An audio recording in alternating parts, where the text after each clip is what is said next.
العالمین نحمده نصلی علی رسوله الکریم اعوذ باللہ من الشیطان الرجیم بسم اللہ الرحمن الرحیم من قتل نفسا بغیر نفس او فساد فی الارض فکأنما قتل الناس جميعا صدق اللہ مولانا عظیم۔ ناظرین اکرام، السلام علیکم ورحمۃ اللہ وبرکاتہ۔ آج کی تقریر کا موضوع ہے امن عالم اور اسلام، یعنی عالم کی شانتی اور اسلام۔ اسلام یہ ایک عربی لفظ ہے جو سلم اور سلم یہ دو روٹ ورڈ عربی کے ہیں جن سے یہ ورڈ نکلتا ہے۔ یہ دونوں ورڈ سلم اور سلم قرآن پاک کی آیتوں میں ہمیں صاف دیکھنے کو ملتا ہے۔ سلم کے معنی ہیں اپنی مرضی کو اللہ کے مرضی کے تابع کر دینا، اور سلم کے معنی ہیں امن اور شانتی۔ سورہ بقرہ 2 نمبر کی سورت اور 208 نمبر کی آیت میں ہے، یا ایھا الذین آمنوا، اے ایمان والو، ادخلوا فی السلم کافہ، تم پورے اسلام میں داخل ہو جاؤ، یعنی پورے طریقے سے اللہ کی مرضی کے تابع ہو جاؤ۔ یہاں سلم کا معنی اللہ کی مرضی کے تابع کرنا، اپنی مرضی اللہ کی مرضی کے حوالے کر دینا۔ سلم یہ سورہ انفال 8 نمبر کی سورت اور 60 نمبر کی آیت میں ہے، وَإِن جَنَحُ السَّلْمِ فَاجْنَحْ لَهَا، اگر وہ امن چاہیں، شانتی چاہیں تو ان کو دے دو۔ معلوم یہ ہوا کہ سلم اور سلم دونوں کے معنی یہ ہوئے اپنی مرضی کو اللہ کی مرضی کے تابع کر دینا اور امن، شانتی۔ اسلام کے معنی امن اور شانتی کے ہیں، اور جو شخص اس بات کے اوپر عمل ہو جائے، اپنی مرضی کو اللہ کی مرضی کے تابع کر دے اور امن اور شانتی کا مذہب پالے، اس شخص کو مسلم کہتے ہیں۔ مسلم یعنی اس کو اپنی مرضی کو اللہ کی مرضی کے تابع کر دینا۔ یہ رہا اسلام ورڈ کا مطلب، اور اس حساب سے دنیا میں جتنے بھی لوگ ہیں، بلکہ کائنات میں جو کچھ بھی ہے، انسانوں اور جنوں کو چھوڑ کر کے سارے کے سارے لوگ جو ہے اسلام کے اوپر تابع ہیں۔ وہ اللہ کی مرضی جس نے پیدا کیا ہے اس کے حساب سے اپنی زندگی بتاتے ہیں اور اسی کے حساب سے چلتے ہیں۔ اس حساب سے ہم یہ کہیں گے کہ سورج، چاند، ستارے، آسمان، زمین، جتنے بھی چیزیں ہیں، انسان کو اور جنوں کو چھوڑ کر کے سب کے سب اس کے پیدا کرنے والے کے حساب سے، اس کے قانون کے حساب سے چلتے ہیں۔ مطلب انہوں نے اپنے آپ کو مالک کی مرضی کے تابع کیا اور اسی حساب سے وہ پوری کائنات چل رہی ہے۔ اگر ہم پیدا کرنے والے کے حساب سے اپنی زندگی اور اپنے آپ کو ڈھالتے ہیں تو یقین مانو وہ پیدا کرنے والے کا قانون اتنا زبردست اور اتنا پرفیکٹ ہے کہ ہمیشہ ہی چین اور امن اور ہم آہنگی، ہارمونی ہم پائیں گے۔ میں تفصیلی بات نہیں کروں گا، لیکن یہ غور کرنے کی بات ہے کہ نیچر کے اندر جو دنیا میں ہم پاتے ہیں اور اللہ نے جس کو پیدا کیا ہے، اس کے اندر اتنا زبردست طریقے سے ایک اصول ہے، ایک لا ہے کہ اگر اس میں سے ذرا بھی تل بچل ہو جائے تو پوری کائنات درہم برہم ہو جائے اور سکھ اور شانتی جو ہمیشہ پائی جا رہی ہے وہ ختم ہو جائے۔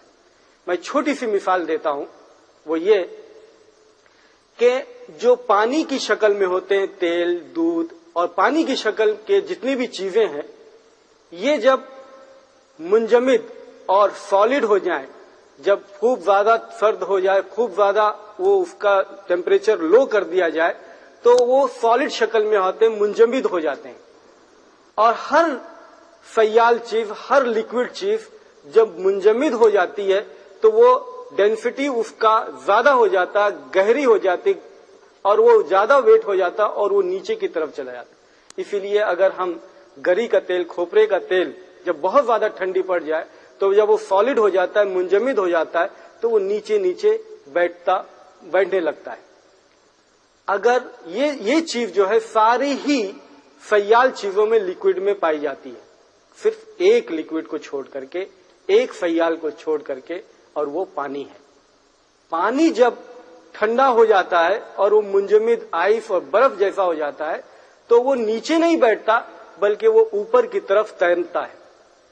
اگر یہ دوسرے سیالوں کی طرح، دوسرے لکوڈ کی طرح اگر یہ بھی نیچے بیٹھتا تو سمندر میں، تالابوں میں، پونڈز کے اندر جہاں جہاں پانی ہے وہاں پر اگر ٹھنڈی کے دنوں میں اوپر سے جب ٹھنڈی لگتی ہے وہ برف ہو جائے اور برف ہونے کے بعد وہ نیچے بیٹھنے لگے تو جتنے بھی اس کے اندر جاندار ہیں ان کے لیے جینا مشکل ہو جائے، کیونکہ اس طریقے سے وہ نیچے جب بیٹھ جائے گا تو جتنے بھی اس کے اندر مچھلیاں ہیں، جاندار ہیں، ان کے لیے زندگی دوبھر ہے، ممکن نہیں ہے۔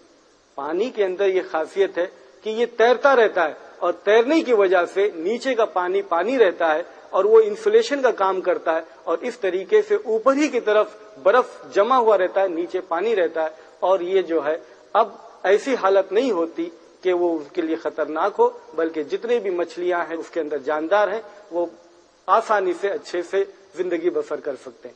یہ کتنا بڑا اصول ہے کہ اگر ذرا بھی اس کے اندر تل بچل ہوتا تو کتنا زبردست طریقے سے یہ نقصان دہ ہوتا، کتنے زیادہ پرانیوں کو، کتنے زیادہ مچھلیوں کو۔ یہی چیز میں بتانا چاہتا ہوں کہ اگر اس مالک کے حساب سے، اس کے بتائے ہوئے طریقے کے حساب سے ہم اپنی زندگی کو گزارے تو اسی طریقے سے ساری کائنات میں، جنوں کے اندر بھی، انسانوں کے اندر بھی امن اور شانتی ہوگی، چین اور سکون ہوگا، کیونکہ یہ قانون اللہ کا بنایا ہوا ہے، اللہ کا بتایا ہوا ہے، جس نے تم کو اور ہم کو سب کو پیدا کیا ہے۔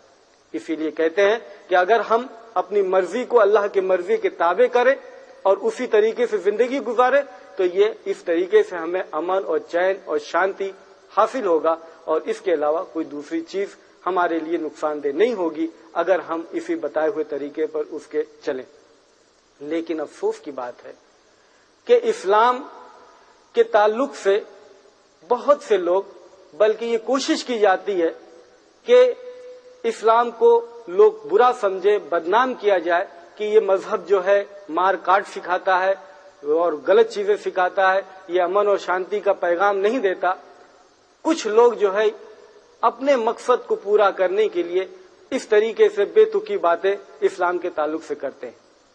اسی لیے ایک میگزین ہے، ٹائمز میگزین، 16 اپریل 1979 کے اندر اس میگزین کے اندر ایک سٹیٹسٹکس دیا گیا کہ پچھلے 150 سالوں میں 60,000 کتابیں اسلام کے خلاف لکھی گئیں تاکہ اسلام کو بدنام کیا جائے۔ یہ ٹائمز میگزین 16 اپریل 1979 کی رپورٹ ہے۔ 150 سالوں میں 60,000 کتابیں اسلام کے خلاف لکھی گئی۔ کیوں؟ تاکہ اسلام بدنام ہو۔ ہم میڈیا کے ذریعے سے بھی ہم دیکھتے ہیں اور آپ اس کو مانیں گے کہ کس طریقے سے اسلام اور مسلمانوں کے تعلق سے زہر اگلا جاتا ہے اور کس طریقے سے ذہنوں کو تبدیل اور بدلا جاتا ہے۔ مثال کے طور پر اگر ہم عیسائیوں کے جو ننس ہوتے ہیں، سسٹرز ہوتے ہیں، مدرز ہوتے ہیں، وہ جب اوپر سے نیچے تک اپنے کو کور کرتی ہیں تو ہم ان کو عزت کی نگاہ سے دیکھتے ہیں، ان کا رسپیکٹ کرتے ہیں۔ لیکن وہی چیز اگر ایک مسلمان عورت اوپر سے نیچے اپنے آپ کو ڈھانک کے رکھتی ہے تو یہ کہا جاتا ہے کہ دیکھو یہ مسلمان اپنی عورتوں کے اوپر کتنا ظلم کرتے ہیں، یہ مسلمان اپنی عورتوں کو ڈھانک کر کے گھر کے اندر بند کر کے رکھتے ہیں۔ کیسے دوہری پالیسی ہے، کیسا دوہرا ڈبل سٹینڈرڈ ہے یہ۔ اگر ہم سکھ کو دیکھتے ہیں ہزاروں کی پبلک کے اندر، لاکھوں کی پبلک میں، جب وہ اپنا پگڑی اور داڑھی پہن کر کے سامنے اپنے آپ کو پیش کرتا ہے تو ہم اس کو ایڈمائر کرتے ہیں اور اس کو عزت کی نگاہ سے دیکھتے ہیں کہ کیا زبردست آئیڈینٹی ہے، کیا اس کی شناخت ہے کہ لاکھوں میں اگر ایک سکھ کو کھڑا کر دیا جائے تو وہ پہچانا جاتا ہے۔ لیکن اگر ایک مسلمان داڑھی سپورٹ کرتا ہے اور ٹوپی لگاتا ہے تو دیکھو یہ ٹیررسٹ ہے۔ ایک مرتبہ گوا میں ایک تقریر کر رہا تھا ایک موضوع کے اوپر، سوال جواب کے سیشن میں ایک شخص آیا، جب تمہیں میں دیکھتا ہوں تو اس آدمی کی عادت، کیوں؟ کیونکہ داڑھی ہے، ٹوپی ہے۔ یہ ایک طریقے کا رجحان پیدا کیا گیا ہے میڈیا کے ذریعے سے کہ مسلمانوں کو برا لوگ سمجھیں، اسلام کو سمجھیں کہ یہ صحیح مذہب نہیں ہے، برا مذہب ہے۔ اسی طریقے سے کتابیں لکھی جاتی ہیں، پرچے بانٹے جاتے ہیں کہ اسلام جو ہے یہ ایسا مذہب ہے جو مار کاٹ کا مذہب ہے، ٹیررسٹ مذہب ہے، لوگوں کو مارنے کاٹنے کے لیے سکھاتا ہے۔ مثال کے طور پر ارون شوری بھی ایک کتاب لکھے ہیں ورلڈ فتاوا، اور پرچے بھی بانٹے جاتے ہیں مختلف آرگنائزیشنز کے طرف سے کہ دیکھیے قرآن کے اندر سورہ توبہ میں 9 نمبر کی سورت اور 5 نمبر کی آیت میں یہ لکھا ہے کہ جہاں کہیں بھی کافر کو پاؤ اس کو مارو، کاٹ ڈالو، قرآن میں لکھا ہے، اور وہ پرچے میں لکھ کر کے ساری جگہ پر بانٹتے ہیں۔ اب کوئی بھی آدمی ایسا دیکھے کہ قرآن میں یہ لکھا ہے کہ جہاں کہیں بھی پاؤ کافروں کو مارو، تو ظاہر ہے اس کو یہ دیکھ کر کے بڑا تعجب ہوگا کہ یہ کیسی کتاب ہے۔ میں اس کا جواب دینے سے پہلے ایک اصول بیان کرتا ہوں کہ جب بھی ہم پس منظر سے الگ ہو کر کے بات کریں، آؤٹ آف کانٹیکسٹ کوئی بات کریں، تو اس بات کا مطلب کچھ کا کچھ ہو جاتا ہے۔ میں اس کا جواب دینے سے پہلے ایک اصول بیان کرتا ہوں کہ جب بھی ہم پس منظر سے الگ ہو کر کے بات کریں، آؤٹ آف کانٹیکسٹ کوئی بات کریں، تو اس بات کا مطلب کچھ کا کچھ ہو جاتا ہے۔ میں قرآن ہی سے مثال دیتا ہوں کہ قرآن میں ایک جگہ پر اگر کوئی یہ کہے کہ بھائی تمہارے قرآن میں لکھا ہے سورہ نساء کے اندر 43 نمبر کی آیت میں کہ تم نماز کے قریب بھی مت جاؤ، تو ایسا لگے گا ارے ایک ایسی کتاب ہے، مسلمان تو 5 وقت کی نماز دوڑ کر کے پڑھتے ہیں اور اتنا اہتمام کرتے ہیں، ان کی کتاب تو کہتی ہے کہ نماز کے قریب ہی مت جاؤ، یہ کیسے لوگ ہیں، یہ کیسی بات کہی جا رہی ہے۔ لیکن اگر اسی قرآن میں دیکھنے کی کوشش کریں سورہ نساء 43 نمبر کی آیت میں، تو ہم یہ دیکھیں گے کہ یہی لکھا ہے یا ایھا الذین آمنوا لا تقربوا الصلاۃ وانتم سکارا، کہ اے ایمان والو نماز کے قریب بھی مت جاؤ جب تم نشے کی حالت میں ہو۔ یہ ورڈ نشے کی حالت کو چھوڑ کر کے اگر باقی بات ہم کہیں کہ نماز کے قریب ہی مت جاؤ، تو مطلب کچھ کا کچھ الٹا ہی ہوتا ہے، پوری بات سمجھ میں نہیں آتی بلکہ اس کے الٹ سمجھ میں آتا ہے۔ اس طریقے سے اگر ہم یہ بھی بات سورہ توبہ کی جو 5 نمبر کی آیت لکھ کر کے اور لوگوں کو یہ بتایا جاتا ہے، اگر اس کو بھی ہم آؤٹ آف کانٹیکسٹ پڑھیں تو اس کا بھی مطلب الٹا ہی ہوگا۔ اگر ہم اس کو کانٹیکسٹ میں پڑھتے ہیں تو بات جو ہے صاف صاف سمجھ میں آتی کہ یہ ایسا نہیں ہے کہ کہیں بھی کافر مل جائے تو اس کو مارو کاٹو، یہ بالکل غلط بات ہے، بلکہ وہ ایک جنگ کا ماحول ہے جہاں پر فوجیں، جہاں پر لڑنے والے جو ایک دوسرے کے خلاف لڑ رہے ہیں، یہ ایسا ماحول ہے۔ اور جنگ کے ماحول میں کمانڈر ہو یا کوئی اس کا لیڈر ہو، جب وہ حکم دے گا تو مارنے کاٹنے کا حکم دے گا، وہ یہ نہیں کہے گا کہ جو بارڈر پر کھڑے ہیں دشمن جاؤ ان کو گلے لگاؤ، نہیں، وہاں پر جو حکم ہوگا وہ مارنے کاٹنے کا ہوگا۔ مثال کے طور پر جب امریکہ اور ویتنام کی جنگ ہوئی تھی اور وہاں پر اس وار کے اندر اگر امریکن سولجروں کو یہ حکم دیا جاتا ہے کہ جہاں کہیں بھی ویتنامی پائیں ان کو مارو، تو اس کانٹیکس میں، اس ماحول میں وہ بات صحیح ہے۔ لیکن اگر ہم اس کانٹیکس کو چھوڑ کر کے آج کہیں کہ امریکن کمانڈر یہ کہہ رہا ہے اپنے سولجروں کو کہ ویتنامی کو جہاں بھی پاؤ وہ مارو، یہ بالکل بے تکی بات ہوگی اور بالکل بیکار بات ہوگی اور غلط بات ہوگی۔ تو کانٹیکس میں اگر بات کہی جائے تو اس کا مطلب کچھ ہوتا ہے، اور کانٹیکس کے علاوہ ہم کو ایسی بات کہنی نہیں چاہیے، یہ ایک دھوکہ دینا ہوگا، یہ ایک غلط بات ہوگی۔ لیکن اگر ہم کانٹیکسٹ قرآن میں ہم اچھی طرح دیکھیں تو یہ کانٹیکسٹ اور پس منظر سورہ توبہ 1 نمبر کی آیت سے شروع ہوتا ہے، اور وہ پورا منظر کھینچا ہوا ہے کہ جب مشرک اور تمہارے بیچ میں جو صلح ہوئی تھی اگر وہ یونیلیٹرلی اپنے طور پر اس کو توڑ دیں، تب یہ اعلان کر دو ان سے جنگ کرنے کے لیے، اور پھر اس کے بعد میں آگے بات یہ کہی جاتی جہاں کہیں بھی پاؤ ان کو مارو، کیونکہ یہ جنگ کا ماحول ہے، جنگ کے اندر لڑائی ہو رہی ہے، تو اس وقت یہی حکم ہوگا، یہ نہیں حکم ہوگا جا کر کے گلے لگاؤ۔ لیکن یہی لوگ سورہ توبہ کی 5 نمبر کی آیت پیش کرتے ہیں لیکن 6 نمبر کی آیت کو گول کر دیتے ہیں۔ وہ کیوں؟ کیونکہ 6 نمبر کی آیت اگر ہم پیش کر دیتے تو مطلب کچھ کا کچھ ہو جاتا ہے، کیونکہ 6 نمبر کی آیت میں ہے کہ ان احد المشرکون، کہ اگر ان مشرکوں میں سے ایک بھی وہ تم سے پناہ چاہے، امن چاہے، تو ان کو دے دو، بلکہ ان کو ایک محفوظ جگہ، ایک سیف جگہ پر لے کے جاؤ تاکہ وہ محفوظ رہیں۔ اس طریقے سے حکم قرآن کے اندر ہے کہ لڑائی کے میدان میں بھی اگر کوئی دشمن تم سے پناہ چاہے، امن چاہے، تو اس کو پناہ دے دو اور اس کو اچھی جگہ پر لے جاؤ جہاں پر وہ محفوظ و سیف ہو۔ کوئی کمانڈر جو دشمن کا ہو وہ اس طریقے سے دشمن کے لیے آج کوئی بات کرے گا ایسا؟ لیکن قرآن میں یہ بات ہے کہ وہ اگر امن چاہے تو اس کو امن کی جگہ پر پہنچا دو. لیکن یہ دشمنان اسلام جو اسلام کے دشمن ہیں یہ آدھی بات کرتے ہیں, یہ بتاتے بھی نہیں کہ کانٹیکس کیا ہے, اور یہ پوری بات 6 نمبر کی آیت بھی نہیں دیتے تاکہ لوگوں کے دل میں جو زہر اگلا جائے وہ بات نہ ہو. لیکن نہیں, یہ اپنی مقصد کو اور اسلام کے دشمن ہونے کی وجہ سے اس طریقے سے بات توڑ مروڑ کر کے پیش کرتے ہیں. لیکن افسوس کی بات ہے کہ یہی لوگ اپنی کتاب کو نہیں دیکھتے, چاہے عیسائی حضرات ہوں اور چاہے ہمارے ہندو بھائی ہوں. اپنی کتاب کے اندر بھی اگر ٹٹولیں تو ان کو وہ باتیں ملیں گی.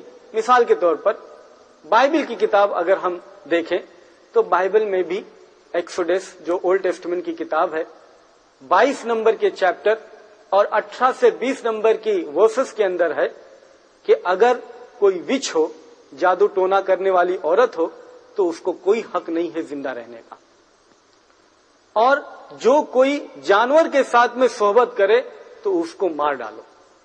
یہ تو دونوں باتیں کچھ حد تک سمجھی جا سکتی ہیں کہ جادو ٹونا یہ بری بات ہے, اور جانور کو ساتھ میں صحبت کرنا, ان کے ساتھ میں رشتہ قائم کرنا یہ بھی بہت بری بات ہے. تو اس کے لیے کوئی سزا دی جائے تو بات سمجھ میں آنے جیسی ہے. لیکن اگلے ورس کے اندر یہ کہا جا رہا ہے کہ جو کوئی ایک خدا لارڈ کو چھوڑ کر کے کسی دوسری کی پوجا کرتا ہے تو ہی شوڈ بی ڈسٹرائڈ, اس کا نشٹ کر دیا جانا چاہیے.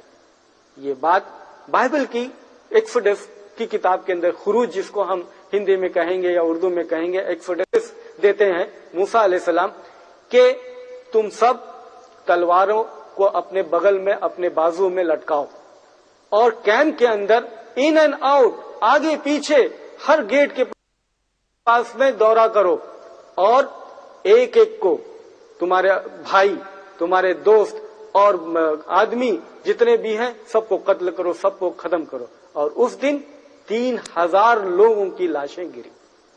اسی طریقے سے بہت سی ورسز ہم بائبل کی کتابوں میں بھی دیکھیں گے. مثال کے طور پر Numbers chapter 31 verses from 1 to 18, یہ کیسی بات ہے. لیکن یہ باتیں ان لوگوں کی کتاب میں ہونے کے باوجود یہ دوسرے کی کتاب, دوسری مذہبی کتابوں میں ٹٹولتے ہیں, ڈھونڈتے ہیں اور توڑ مروڑ کر کے پیش کرتے ہیں. بائبل کی دوسری کتاب نیو ٹیسٹمنٹ کے اندر لوک چیپٹر 22 ورس نمبر 36-37 میں یہ بات ہے کہ جس کے پاس پرس ہے وہ پرس لے لے, اور جس کے پاس تلوار نہیں ہے وہ اپنا کپڑا بیچے اور ایک تلوار خرید لے. تو اگر ہم دوسری کتابوں میں دیکھتے ہیں تو یہ بات اور گھنونی طریقے سے ہے, لیکن پھر بھی ہم کو یہ دیکھنی چاہیے کہ کانٹیکس کیا ہے, اس کا پس منظر کیا ہے. کانٹیکس کے باہر ہم نکال کر کے پیش کریں گے تو وہ بھی جوں کا تو نہیں ہوگا, بلکہ اس کا الٹ ہوگا اور وہ بات صحیح نہیں ہوگی. ہم اس کے علاوہ اگر دوسری کتاب, دوسری مذہبی کتاب کی طرف دیکھیں, مثال کے طور پر ہندو بھائی جو کچھ لوگ ان کے اندر یہ کوشش کرتے ہیں کہ اسلام کو بدنام کریں, ان کو یہ کیوں نہیں معلوم کہ ان کی بھی مذہبی کتاب جو بھگوت گیتا ہے, جس کی بہت زیادہ وہ عزت کرتے ہیں اور بہت زیادہ اس کو چرچت ہے, وہ بہت زیادہ لوگوں میں مطلب مقبول ہے, لوگ اس کو پڑھتے ہیں اور پھیلایا جاتا ہے. اگر وہ اپنی بھگوت گیتا کو دیکھیں اور وہ اپنی سٹوری مہابھارت کو دیکھیں تو وہ کیا ہے. بھگوت گیتا میں نے پڑھا ہے اور اس کے پہلے چیپٹر اور دوسرے چیپٹر کا آپ بھی ادھین کریں.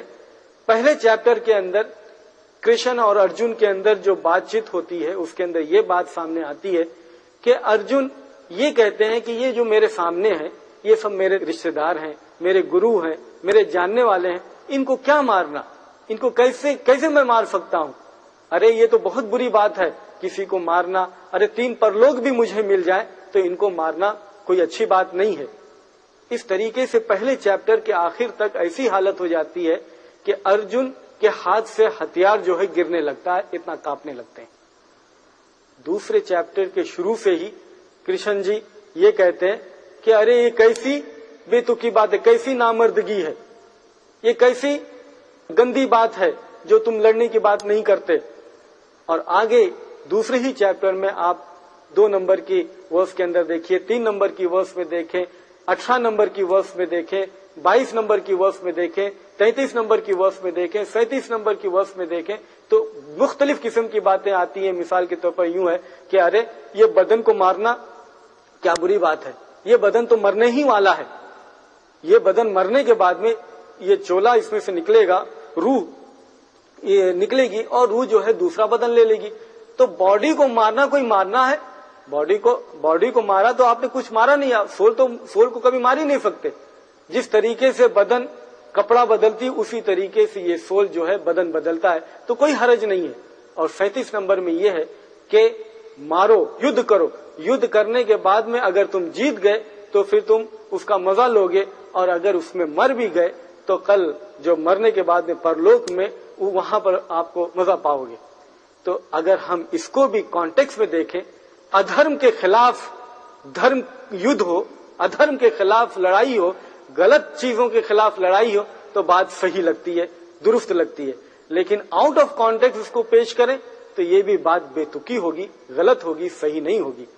تو بنیادی بات ہے کہ ہم کوئی بھی بات جو پیش کریں وہ اس کانٹیکس میں پیش کریں, صحیح پس منظر میں پیش کریں. توڑ مروڑ کر کے بات کو پیش کرنا یہ بہت ہی بری بات ہے. اسلام ہرگز یہ پیغام نہیں دیتا کہ کسی کو ناجائز طور پر مارو کاٹو, کسی کو نقصان پہنچاؤ. یہ ہرگز اسلام کی تعلیم نہیں ہے. بلکہ جو آیت میں نے شروع میں تلاوت کی تھی سورہ مائدہ کی 5 نمبر کی سورت اور 32 نمبر کی آیت ہے. اللہ پاک یہاں فرماتے ہیں من قتل نفسا بغیر نفس او فساد فی الارض, کسی نے بھی اگر ایک کو بھی قتل کیا, ایک بھی انسان کو مارا, وہ ایسا ہے جیسے کہ ساری انسانیت کو مار ڈالا. فکأنما قتل الناس جميعا, اس نے ساری انسانیت کو مار ڈالا. ایک بھی منوشیہ کو مارنا ایسا ہے جیسے سارے منوشیہ ساری انسانیت کو آپ نے مار ڈالا. اور آگے اسی آیت میں ہے کہ اگر ایک کو بھی آپ نے بچا لیا تو ایسا ہے جیسے ساری انسانیت کو بچا لیا. یہ تعلیم ہے اسلام کی. ہرگز یہ اسلام یہ نہیں سکھاتا کسی کو ناجائز طریقے سے اور اس کو مارے اور قتل کرے. ہرگز یہ تعلیم نہیں. بلکہ قرآن پاک کی دوسری آیت میں پیش کرتا ہوں, 60 نمبر کی سورت ہے, 8 اور 9 نمبر کی آیت میں اللہ پاک یہ کہتے ہیں کہ آپ کو یہ حکم نہیں ہے کہ آپ غیر مسلموں کے ساتھ میں لڑو اور ان کے ساتھ میں انصاف نہ کرو, بلکہ یہ حکم ہے کہ جو کوئی تم کو دین کی نسبت پر, دین کے خاطر تم سے لڑتا نہیں, تم کو گھر سے بے گھر نہیں کرتا, ان کے ساتھ میں حسن سلوکی کے ساتھ میں رہو, اچھے سے رہو. اللہ تو انہی کے ساتھ میں منع کرتا ہے حسن سلوکی اور اچھے سے نہ رہنے کے لیے جو تم سے جو ہے دین کی نسبت پر لڑتے ہیں اور تم کو گھر سے بے گھر کرتے ہیں اور ایک دوسرے کو مدد کرتے ہیں کہ وہ تم کو تمہارے خلاف لڑنے کے لیے. انہی کے ساتھ میں آپ کو منع کرتا ہے کہ ان سے دوستی مت رکھو. تو اسلام یہ امن کا مذہب ہے, امن کا پیغام دیتا ہے. ہرگز یہ مذہب, یہ دین دہشت کا نہیں ہے. ہم لوگوں کو صحیح سوچ کے ذریعے سے اسلام کی معلومات حاصل کرنی چاہیے, اور وہ ہے قرآن اور صحیح احادیث. وآخر دعوانا ان الحمد للہ رب العالمین.